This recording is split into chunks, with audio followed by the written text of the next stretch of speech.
The stakes in Ukraine could not be higher, with the Russian military making direct attacks on civilian targets like apartment buildings. And given Vladimir Putin's apparent willingness to escalate, Russian experts are now speculating about his mental state.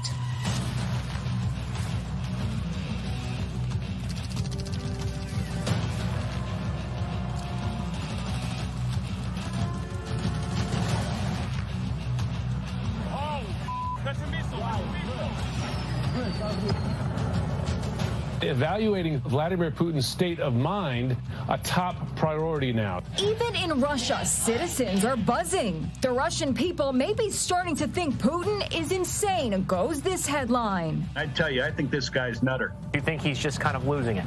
Yes, I do. Angela Stent is a senior fellow at the Brookings Institution and is one of many who've been sensing that something in Putin has changed.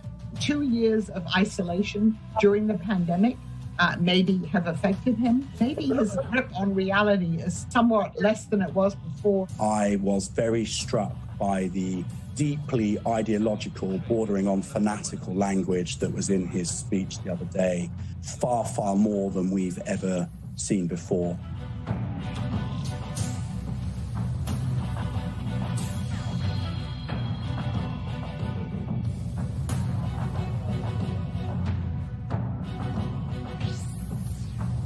He's grown more resentful, more isolated, more erratic, more furious at almost everybody and everything. He's hitting a NICU, a neonatal unit, a hospital with those babies in it.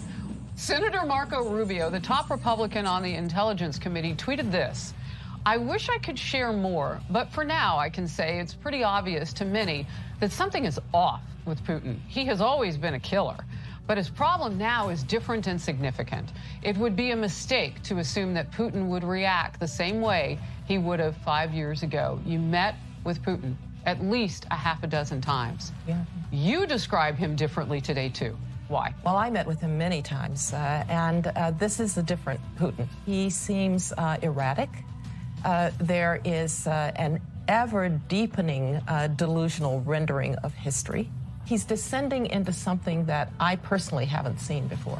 The perception among some foreign leaders is that Putin's mental health has deteriorated very rapidly, very recently. The president of Finland, who's kept up a regular dialogue with Putin for years, said after a recent phone call he had a marked change in behavior. This is a man who's always sort of prided himself on emotional control, and he showed very strong flashes of anger that is apparent for everyone to see. I'm really starting to question the competency, mental fitness. He seems to be delusional, very isolated. He doesn't talk to many people. He has people around him who don't challenge him.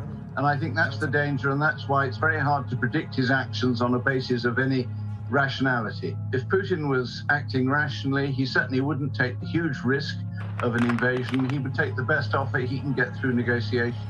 He has so often acted in a way that is very damaging to Russia's interests. There are plenty of people who think he's become deranged, unhinged by present events.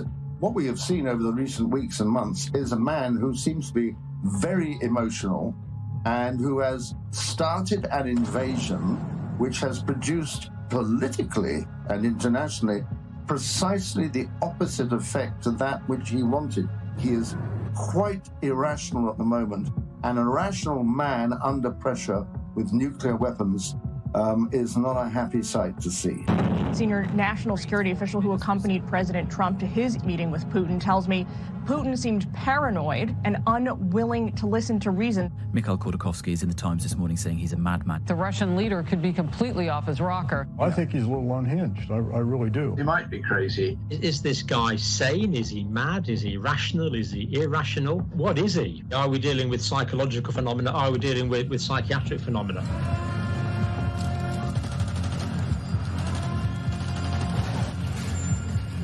Bloodthirsty invaders belong to the loony bin, not any country. Supreme Master Ching, vegan.